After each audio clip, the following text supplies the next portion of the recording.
Hey everyone, and welcome back to Strange Mind 6. I'm your host, Ruby, and whenever this video meets you, I hope that you are doing wonderful.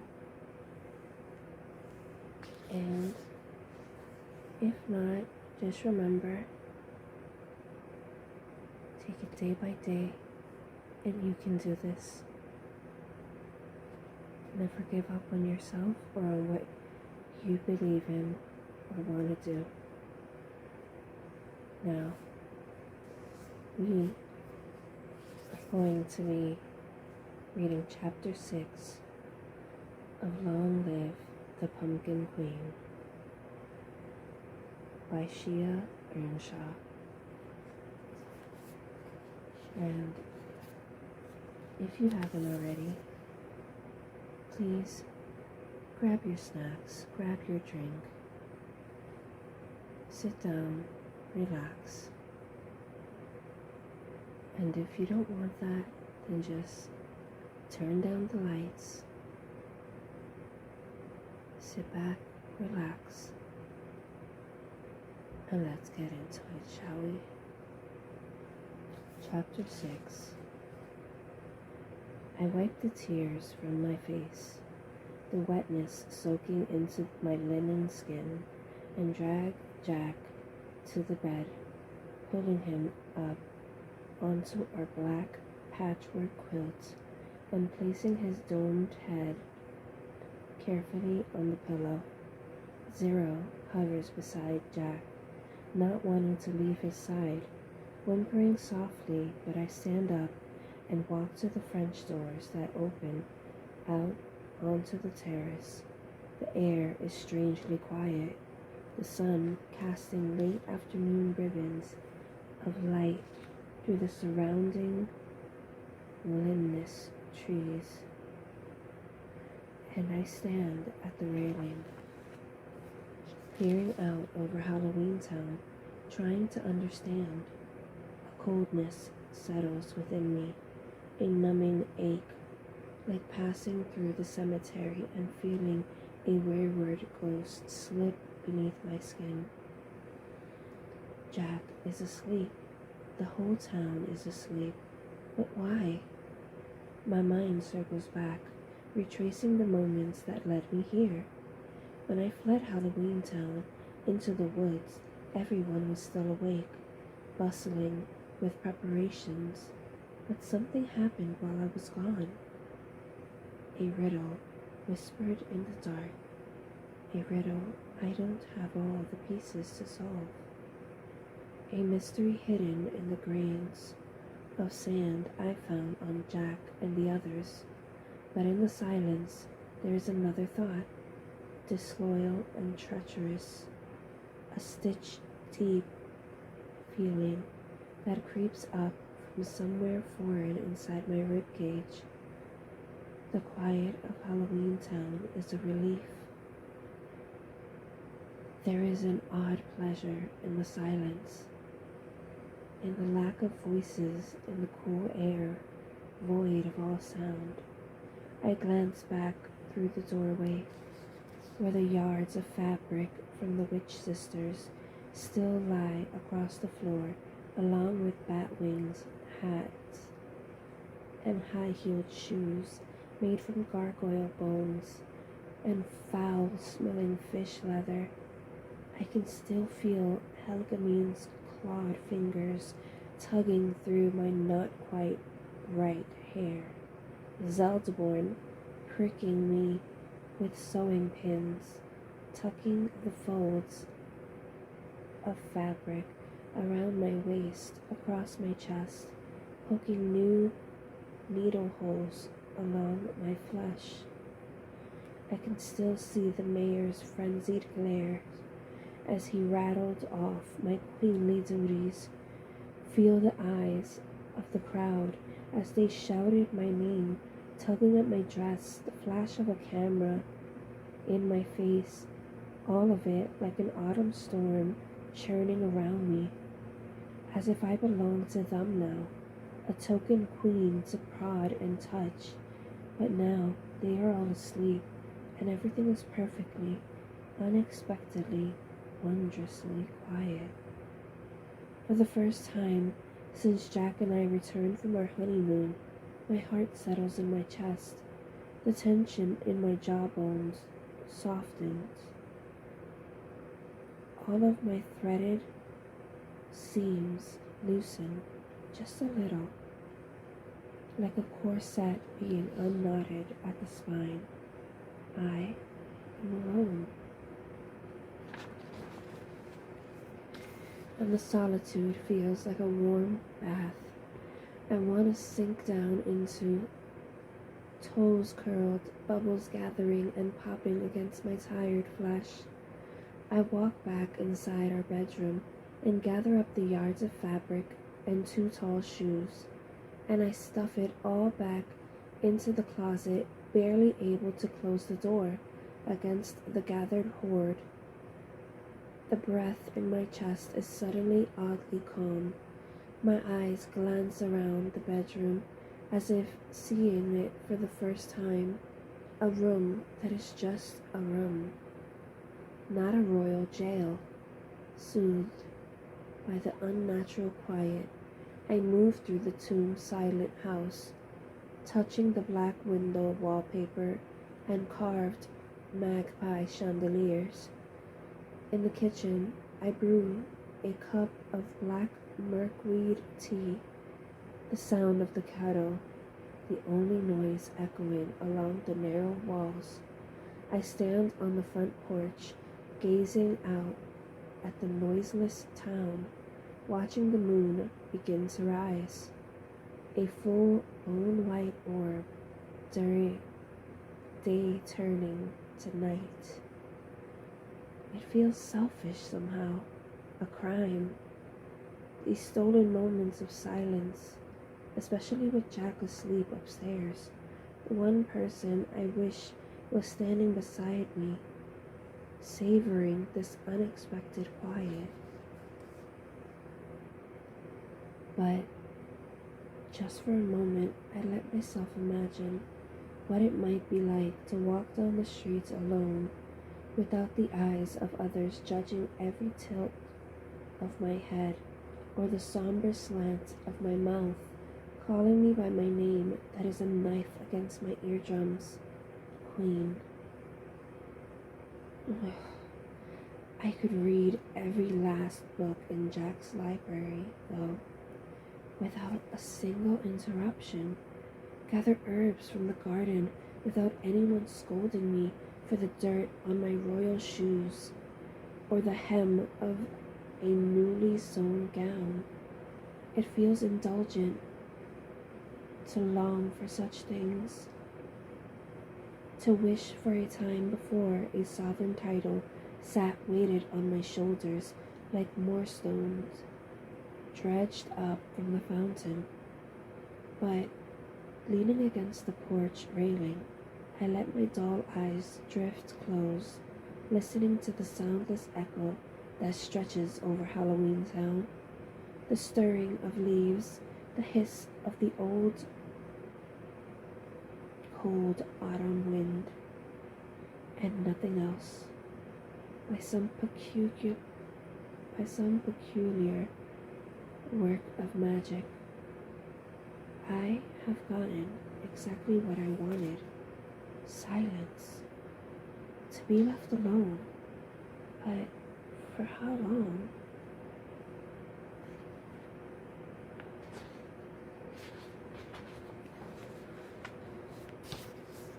My eyes flit open as I breathe in the evening air.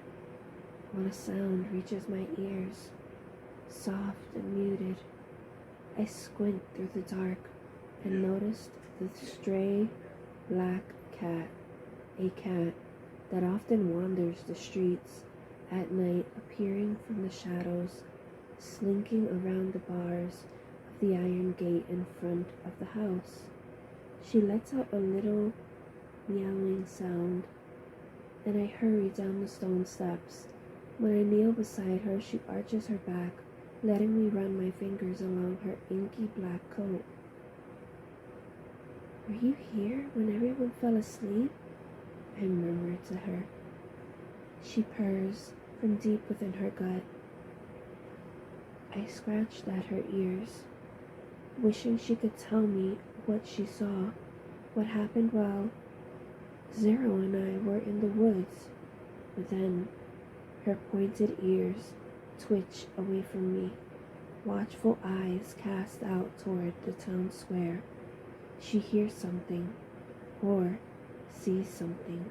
Then I hear it too. A sound that begins as a low shh, like water against gravel. I stand up. Perhaps someone else is still awake. Cyclops or undersea gal? Cautiously, I open the gate and take a few small steps into the open. The sound grows closer. Shh, shh.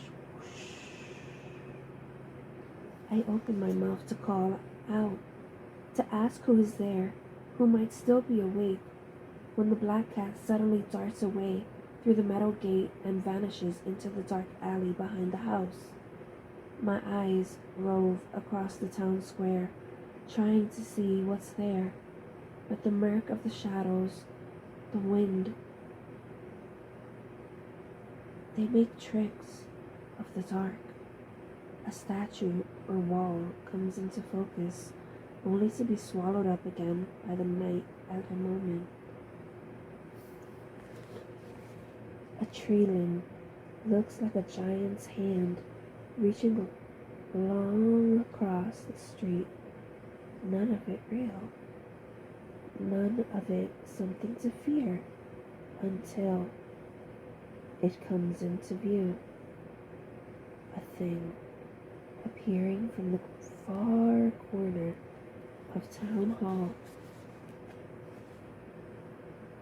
At first, it's hard to describe, to separate from the night. It has the quality of moonlight, pale and shadowy all at once, as if it's made of a semi-darkness. That moment, just after twilight, it hovers just slightly above the ground, a foot or two. Maybe a little more.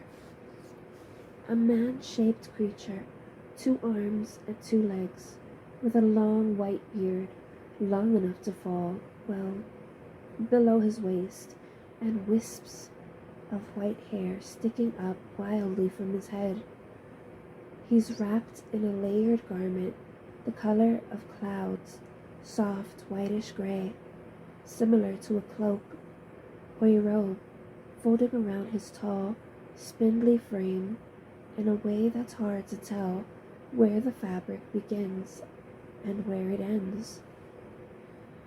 He has the appearance of an old wise man who might be prone to telling tall tales late into the night, or one who might walk or float with a cane and drink large cups of swamp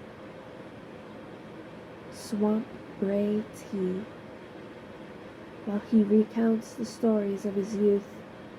But his face tells a different story.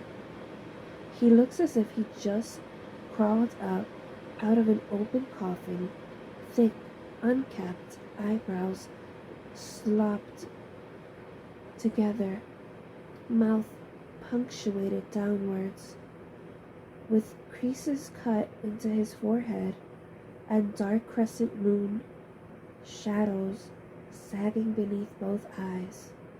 He reminds me of the undead, newly risen, and from where I stand in the shadows, I think perhaps that's what he is.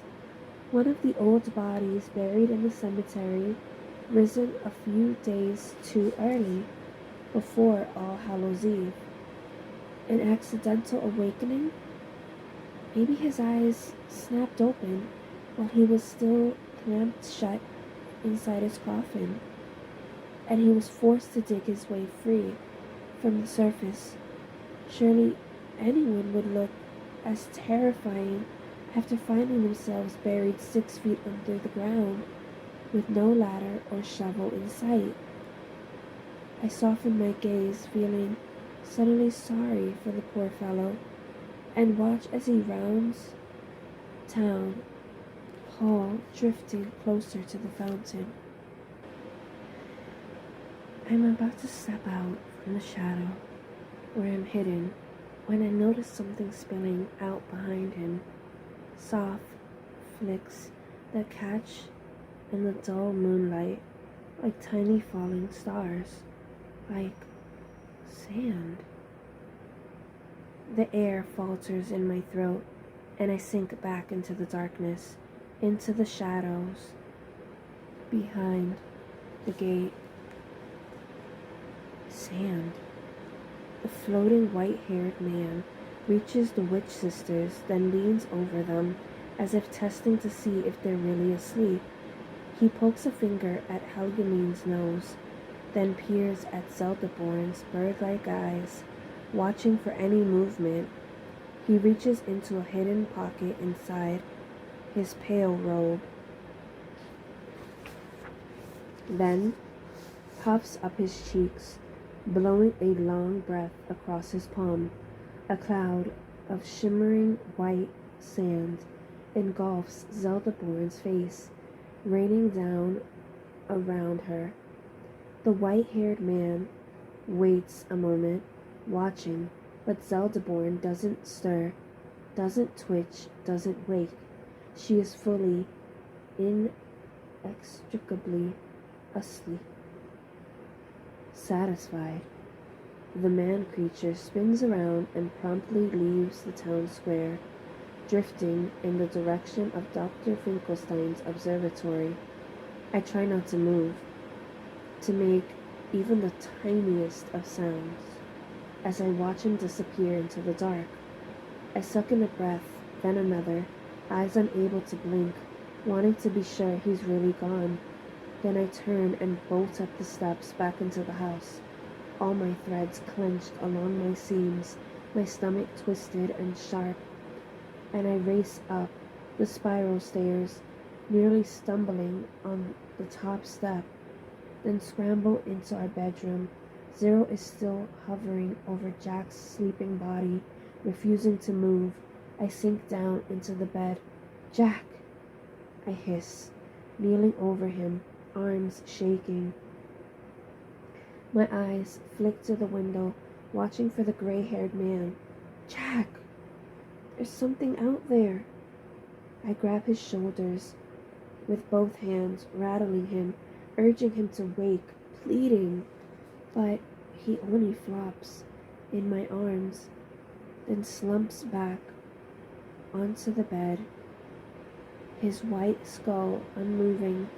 Tears break over my eyelids, and a white-hot panic rises into my chest. A feeling that begins to flood through my entire body. Fear and something else. A rotting, terrible knife-edged guilt. I had thought it wasn't so bad, letting everyone sleep, just for a little while. It had felt like a gift, like the midnight stars had bestowed this unusual quiet on me. But now I understand. It was never Lock, Shock, and Barrel who did this, as I first thought. Everyone is asleep because there's a monster in Halloween Town.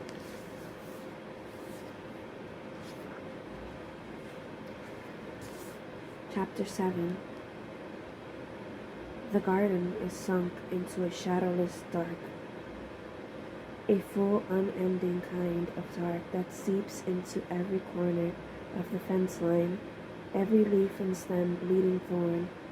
I waited until I saw the gray-bearded man drift out toward the cemetery at the farthest edge of town, before slipping from the house and running along the stone wall to the garden behind Dr. Finkelstein's observatory, keeping out of sight. Now, My leaves churn in my chest as I gather the herbs, knowing I will need to be quick. I fill a metal pail with ginseng, sage, and bacopa. I pull up a clump of morning root and coffee basil, and when my pail is full, I slink along the outer walls of the garden. In the distance, I can still hear the creature.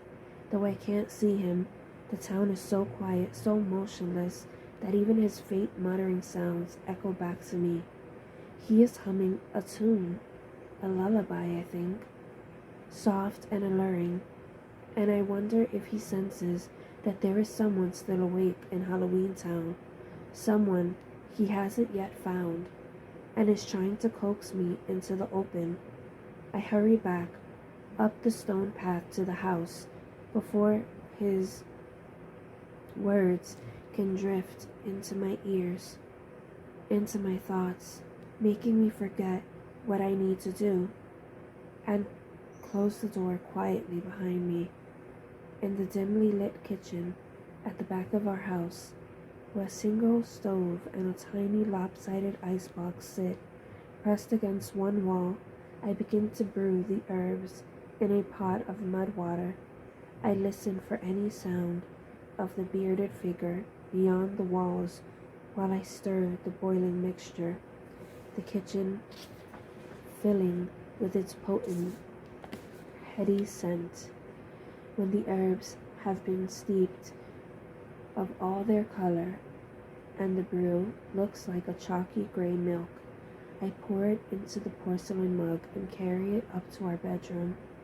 Jack is just as I left him, motionless on the bed, and I lift his head in my palm, careful to slowly pour the warm brew into his mouth and down his throat, not wanting to spill a drop. When the mug is empty, I place my palms against his chest, waiting for him to stir awake, for his black, bottomless eyes to flutter open and peer up at me. "Please," I whisper. I know he won't be able to hear. Tears stream over my threaded eyelids, falling onto his cheeks. "Jack." My voice breaks. Desperate, pleading, I need him to squeeze my hand, to wake up and wipe the tears from my face.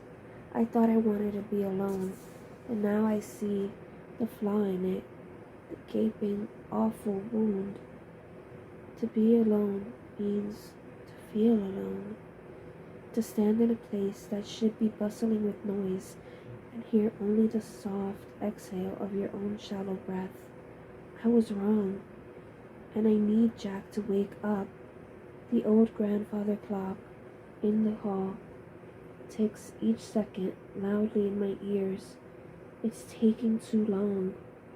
The leaves in my chest fall silent, and lost needles in my stomach stab at my flesh.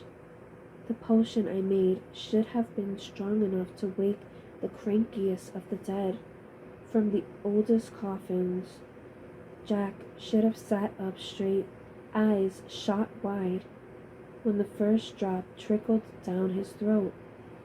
But after another 9 minutes or so pass, and the brewed herbs simply turn his pale cheekbones a dull, watery pink, I know it's not going to work. All the hope I had felt inside me feels like it has spilled out onto the floor, now a puddle of pain. He's not going to wake up. I release my hand from his chest and sink back onto my heels, looking to the window, the cool night breeze mussing the window curtains, while dread slithers up and down my patchwork seams. If my potion won't wake Jack, if I can't undo whatever this creature has done to him and the others, then I am truly terrified. find me all alone.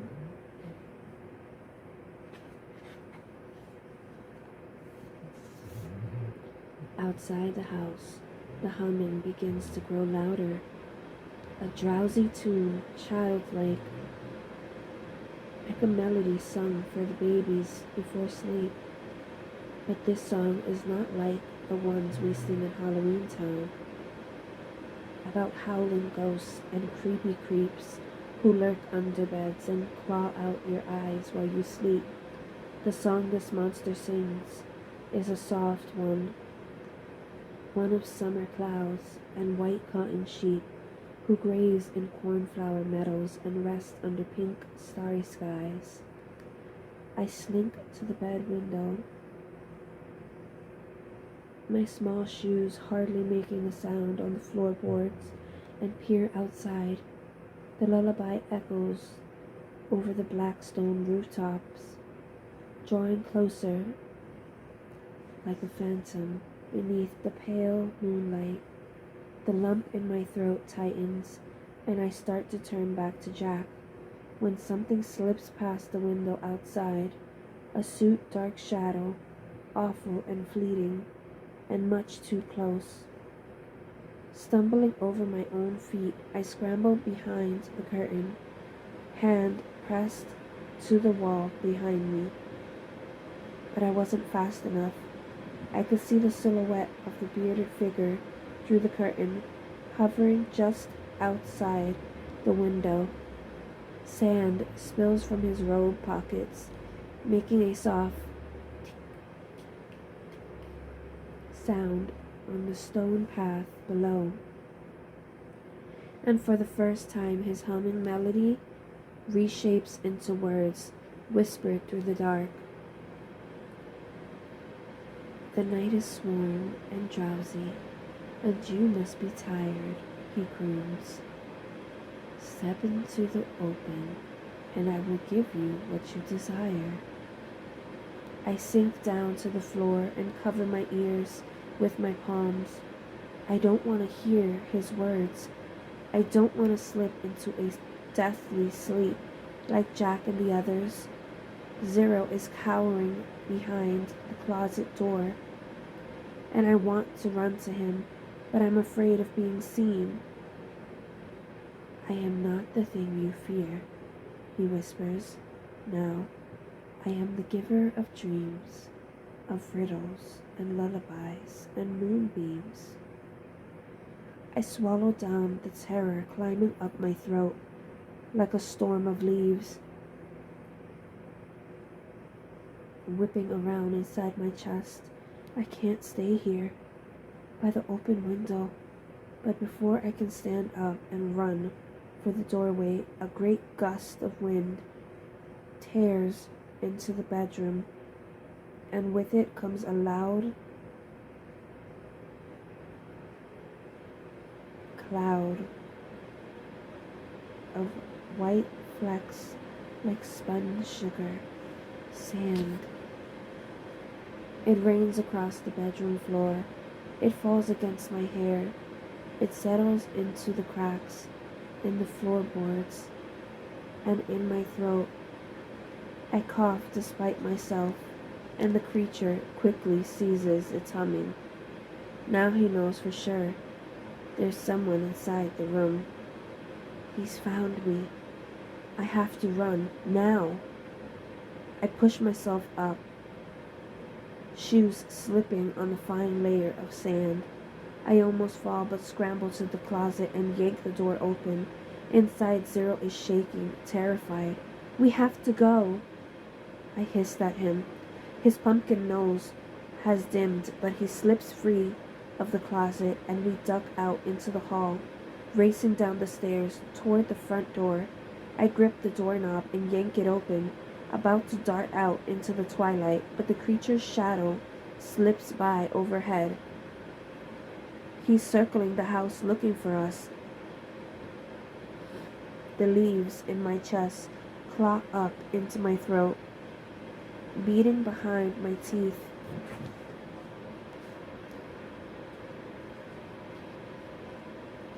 making everything vibrate with fear. I try to slam the door closed, but there is another gust of wind, and the door swings wide, crashing against the wall with a loud crack, throwing me and Zero back into the hallway. In an instant, the creature is in the doorway, staring down at me.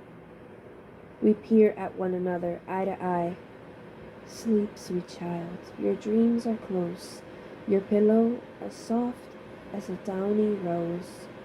His words are slow and plying, as gentle as fingertips across silk. I pause, legs frozen beneath me, as the creature slips across the threshold, only a few feet away, humming under his breath. His eyes are settled on mine, but they seem subdued, doughy and soft, less sinister somehow, just an old, gray-haired man singing songs to calm rattled minds.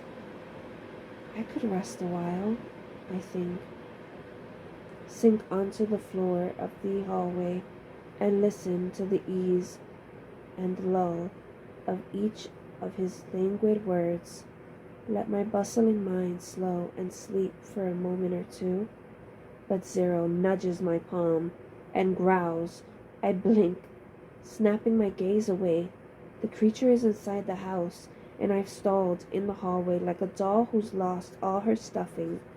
I swallow, shaking away the feeling of his words in my ears, the buttery, calm humming through every stitch and seam, and I turn, Zero at my heels, then sprint down the hall, our only option at the far end of the hallway. I slip into Jack's library. A single window, narrow and rarely opened, sits in the back corner, framed by bookshelves. I don't have a choice.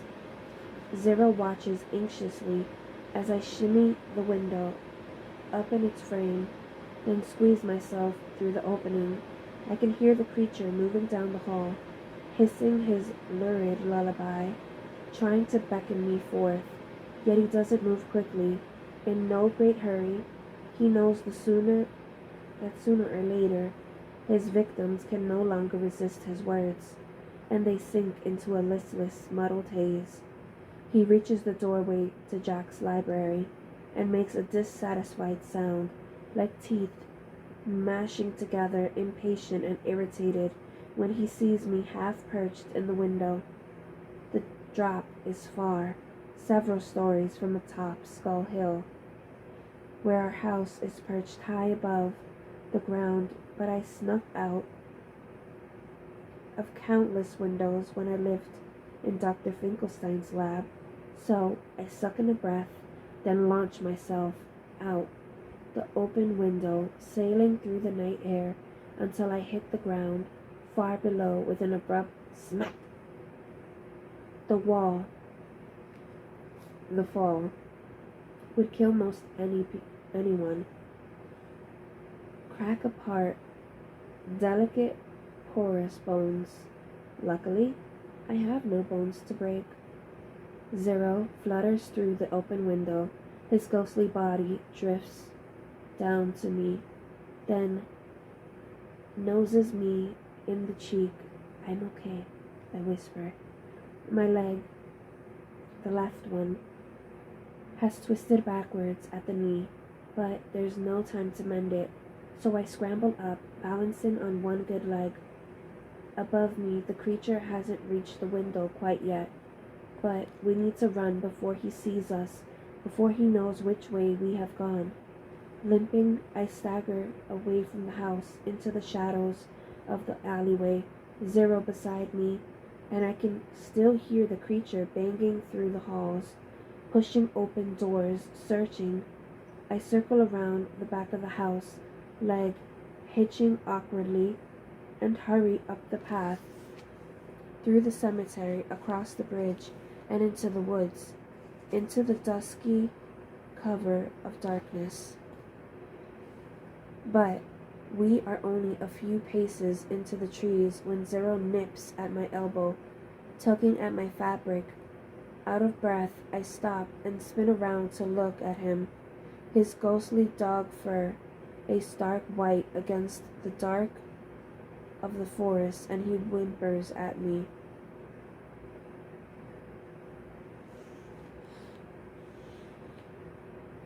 "What's wrong?" I whisper. He releases my elbow and turns his watery gaze back to the way we've come, toward town and our house in the distance.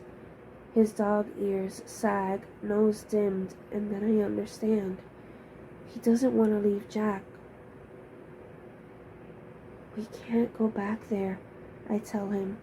"That thing will put both of us to sleep, and then there will be no one left awake." I think about the sand that blew in through the window, how it's already settled in my hair, my throat.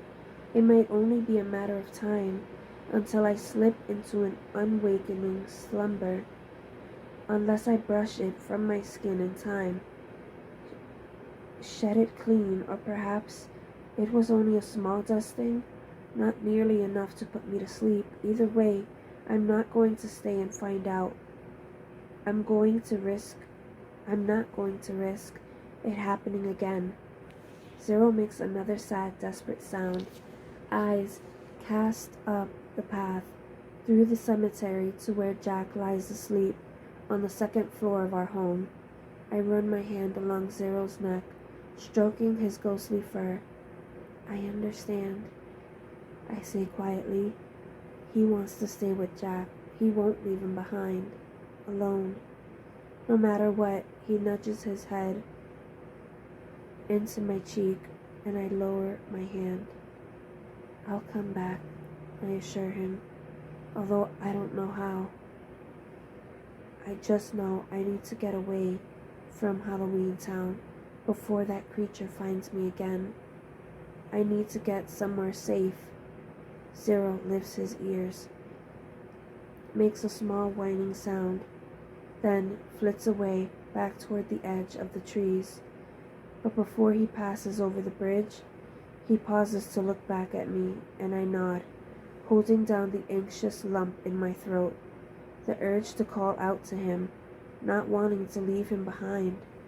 But he disappears through the shadowed cemetery, out of sight. He is loyal to Jack even now, although there is an edge of fear inside me, leaving him like this. I also know he'll be able to stay hidden from the creature, quiet and ghostly. He'll keep to the shadows at the back of the closet, and some part of me is grateful that he's staying behind with Jack. I wish I could too, but I can hear the creature's lullaby echoing through the streets and town, sailing on the wind, still searching for me. I need to get far away from here. I turn away from Zero and Jack and all of Halloween Town and hobble deeper into the shadowy woods as fast as my twisted leg will carry me, until the town is lost behind me, until there's only dark, eerie quiet of the trees and the fluttering of my dead leaves. And that is where we shall leave for tonight. Tune in next time for chapter 8, and let's see what happens with Sally. Will Zero get caught, or because he knows how to stay quiet and make his way through Halloween Town, will he be okay? Please hit that like button if you haven't already, and that subscribe button. I would greatly appreciate it. And this is your host, Ruby, signing off.